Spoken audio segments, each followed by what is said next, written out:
Aujourd'hui, on part à la découverte du métier de naturaliste. Le naturaliste étudie des espèces dans leur environnement et celui d'aujourd'hui est un spécialiste des manchots. Son travail est de les préserver, les inventorier et les valoriser.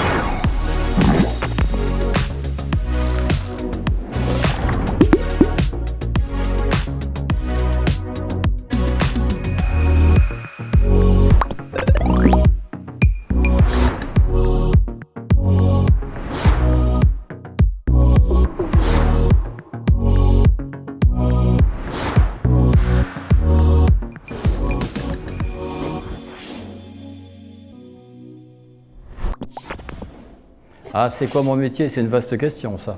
Alors, mon métier, c'est d'être chercheur, on va dire. Je suis chercheur au CNRS, je suis biologiste, et dans ma vie de tous les jours, je suis spécialisé dans l'étude d'animaux qui vivent dans des environnements très difficiles. Alors, entre autres, les manchots, parce qu'ils ils se reproduisent pendant l'hiver, ils vivent dans des conditions où il fait très froid.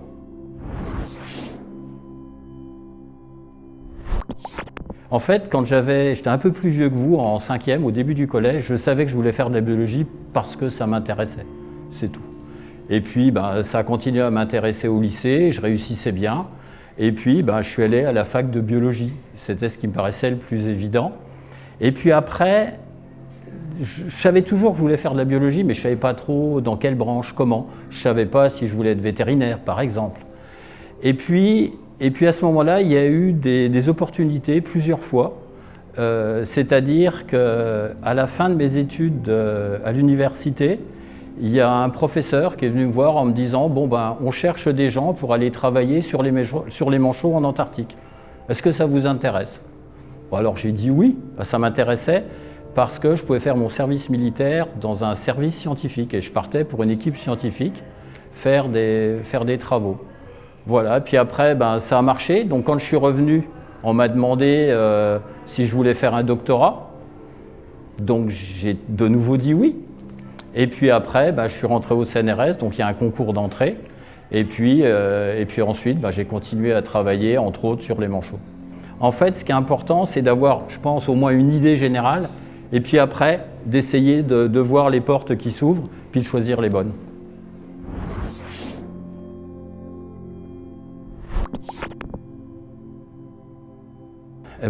Plus, voilà, c'est dit. Non, je vais essayer d'aller un peu plus loin. Alors en fait, mon parcours a évolué dans ce qui m'a intéressé chez les manchots.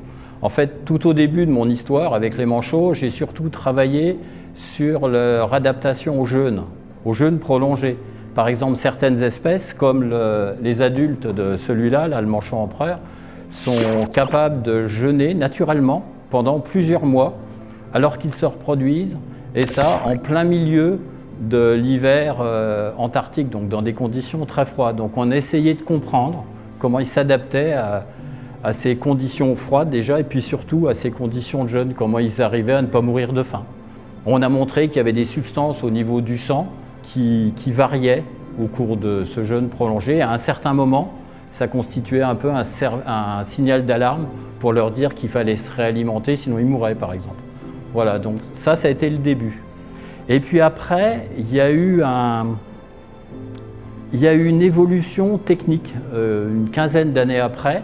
Et donc là, je ne sais plus qui c'est qui avait dit ça, mais j'ai des bidules, des petits appareils comme ça. En fait, ça a permis de mettre, vous connaissez tous les balises Argos, ça vous dit quelque chose si je vous parle de ça? C'est ce qu'il y a sur les bateaux, ça permet de repérer les bateaux par exemple dans l'océan. Et nous, en posant ces petits appareils-là, qui ont pu être faits, miniaturisés grâce à des progrès techniques, on a réussi à poser ça sur les animaux et à savoir par exemple où ils allaient s'alimenter. Donc ça a ouvert un autre champ, on savait à la fois ce qu'ils faisaient à terre et puis ce qu'ils faisaient en mer quand ils allaient manger. Et puis actuellement, vous avez tous entendu parler du réchauffement climatique, je pense. Ça oui. Bon. En fait, on étudie les manchots comme un peu des espèces de marqueurs, d'espèces qui vont renseigner sur le fait que le milieu, l'environnement dans lequel ils vivent se porte bien ou est très profondément dégradé par le changement climatique. Donc en étudiant les manchots, notamment avec ces petits bidules, pour reprendre ce que tu avais dit, ben on arrive finalement à avoir des indications sur les effets du changement global du réchauffement climatique. Dans ces zones qui sont très éloignées de nos contrées, puisqu'on est complètement au niveau de l'Antarctique. Et en fait, ça permet de montrer aussi, c'est un truc dont vous devez avoir conscience, c'est que nous, avec nos modifications dans nos régions de production de CO2, vous avez dû entendre parler de ça, eh ben, on va modifier ce qui se passe à l'autre bout de la Terre. C'est ce qu'on a dû appeler à un moment l'effet papillon.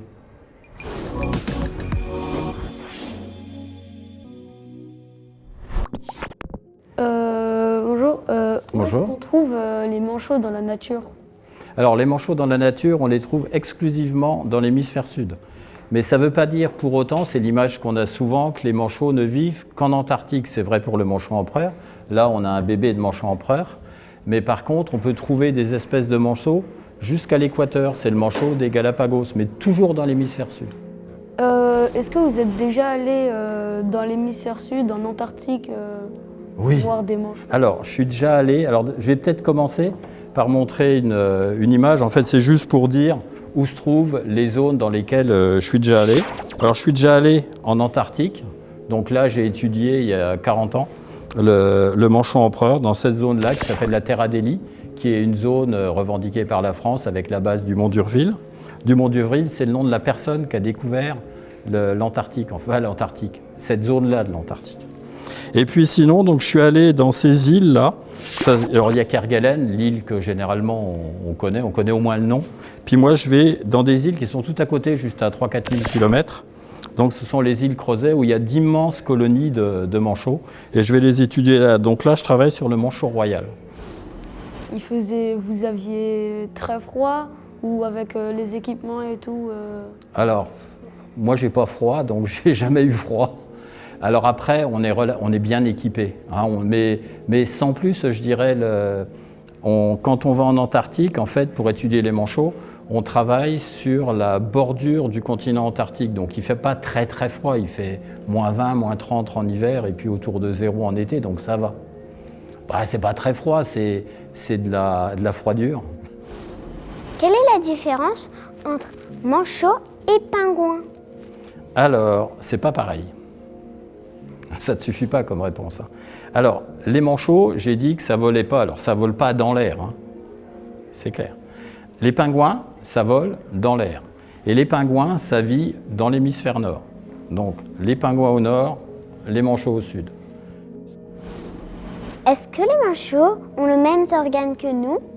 Bah, grosso modo, oui. Les manchots, déjà, ça a les mêmes organes que les oiseaux. Alors, il y a...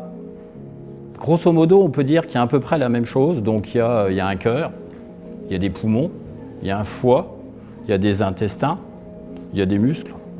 Ils ne sont pas disposés de la même manière. Alors ça va être une différence qui est plus entre les mammifères et puis les oiseaux. Chez les mammifères, les muscles qui nous permettent de nous déplacer, c'est les pattes. Donc généralement, les muscles des pattes sont les plus développés. Chez les oiseaux, ce n'est pas les pattes, c'est les pectoraux. Donc nous... on n'a pas grand-chose, sauf les bodybuilders, mais eux, ils ont 2 gros muscles énormes qui leur permettent de voler. Et il y a une autre différence, j'ai dit tout à l'heure que les oiseaux avaient des poumons, mais en fait, les poumons ne sont pas faits exactement de la même manière que les mammifères, et ils sont beaucoup plus efficaces en fait. Est-ce que les requins sont les ennemis des manchots? Alors, pas réellement, parce qu'en fait, les requins, ça vit plutôt dans des zones tropicales et tempérées, et les manchots sont plutôt dans des zones froides. Alors par contre, ils ont d'autres prédateurs en mer. Alors ce sont les orques, c'est une baleine en fait, l'orque. Alors je crois que j'ai une illustration quelque part là. En fait, c'est cet animal-là dont on voit la grande nageoire dorsale, donc ça c'est un mâle. Donc il y a ça en mer. Il y a également une espèce de phoque qui s'appelle le phoque léopard. Donc ça mange jusqu'à des manchots de 40 kg, des manchots empereurs. Et puis sur Terre, ils ont également d'autres prédateurs. Alors il y a notamment les squats. Alors le squat est spécialisé en prédation, donc ils vont aller manger les œufs des manchots, et puis ils vont s'attaquer également à leurs petits poussins. Alors le squat, c'est c'est un labe, donc c'est proche des goélands. Et puis sinon, donc il y a une autre espèce qui est prédatrice des manchots, c'est le pétrel géant. Alors, j'ai une petite illustration. Donc l'illustration est petite, mais le pétrel est grand.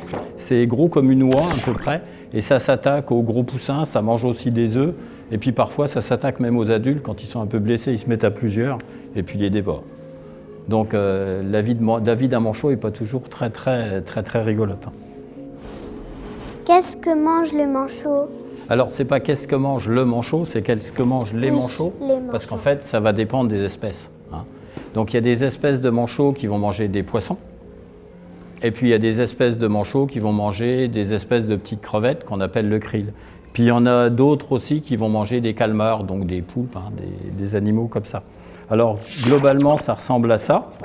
Hein, là, donc, on a les petits poissons que vont manger les manchots. Ici, des exemples de petits calmars, et puis là, donc les crevettes qui vont manger. Alors, c'est des animaux qui vont aller pêcher dans des zones très particulières de la mer, donc ils vont se concentrer à ces endroits-là. Et pour les pêcher, souvent, ils vont plonger à 10 mètres, 15 mètres, 50 mètres, 100 mètres, jusqu'à 250 mètres pour le manchot royal, et puis jusqu'à 350, 400 pour les parents du bébé manchot empereur. Donc ça demande des grosses adaptations à la plongée, et donc ils sont capables en plus de plonger toute la journée sans s'arrêter. Est-ce que les manchots peuvent attraper des coups de soleil? Alors, je vais répondre par une pirouette. Toi, quand tu attrapes des coups de soleil, c'est quand tu as un pull? Non.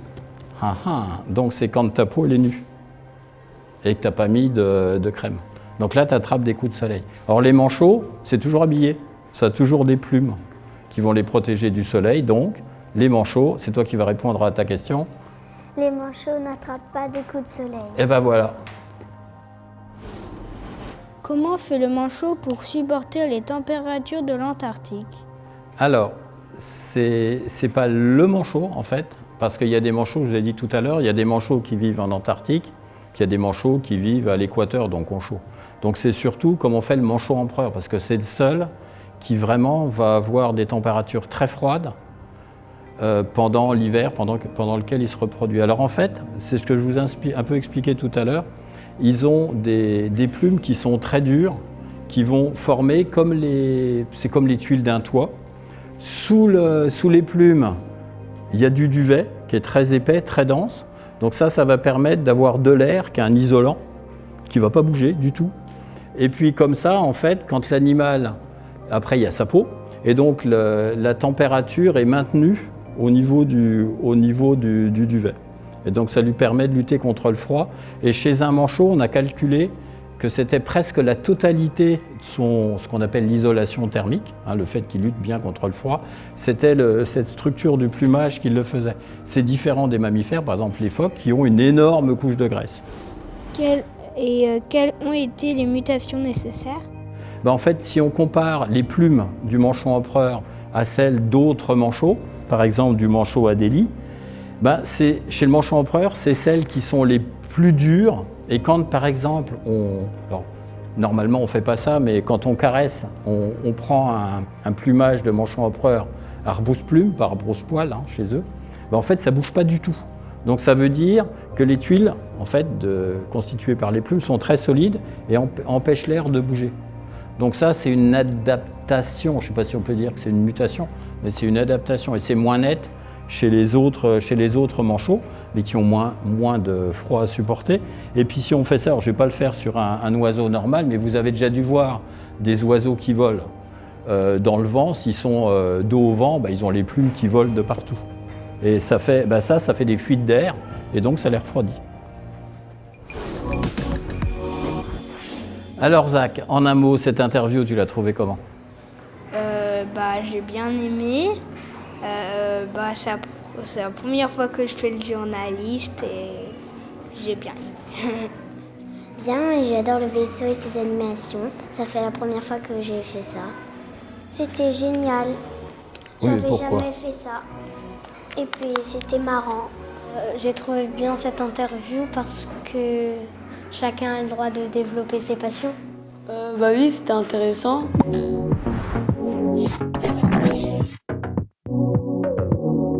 Sciences Inter, les apprentis journalistes. Le mois prochain, on part à la découverte du métier de chercheuse spécialiste des plantes. Retrouvez l'épisode sur notre chaîne YouTube et en podcast